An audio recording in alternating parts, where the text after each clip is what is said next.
On November 7, UFC veteran Gleison Tibau will finally have the opportunity to get his career back on track. It will be the day when his 2-year suspension for testing positive for a banned substance will lapse. Tibau was found to have erythropoietin EPO in his system during both in and out of competition drug tests for his fight against Abel Trujillo in São Paulo in November 2015. His submission win was overturned to a disqualification loss. As stated on the World Anti-Doping Agency WADA website, EPO aims to stimulate red blood cell production, which ultimately improves the amount of oxygen that the blood can carry to the body's muscle. This blood doping practice has been banned since the early 90s. According to Tibau, most of his contemporaries have used EPO for their respective reasons, but he was the first fighter to get a taste of USADA's punishment for it. It's a substance that no UFC athlete will point a finger at me and say anything because everyone else used it, Tibau told MMA Fighting.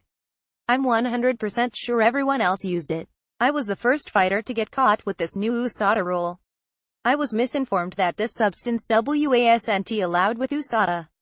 I needed it because my tests showed I had low red blood cells, so I needed that to get better. Tibau has nothing but regrets for his 2-year suspension, a period that he describes as the worst of his life. But now that all of it is behind him, the 34-year-old Brazilian fighter has his sights set on making a return, optimistically looking at December as the potential date. After 2 long years, I'm just waiting for my next fight, Tibau said. The UFC guaranteed me I'll fight in December, so I'm just waiting. It was the worst 2 years of my life. Imagine yourself going to the gym every day knowing that you can't fight for 2 years. I didn't sleep well several times. Money became a problem, he continued. Fighters only make money when they are competing, but bills won't stop coming. Months and months without fights, that disturbed me. That really disturbed me. I thought about doing something else, following a different path. A lot of things crossed my mind. Not making any money for 2 years was bad, but I also worried about being outdated when I came back to the sport. Training with the best at the gym changed my mind in that aspect, but finances were a big issue because fighters only make money when they fight. As for the weight class you will be fighting at, Tibau is looking at either lightweight or welterweight depending on the amount of time he will be given to prepare.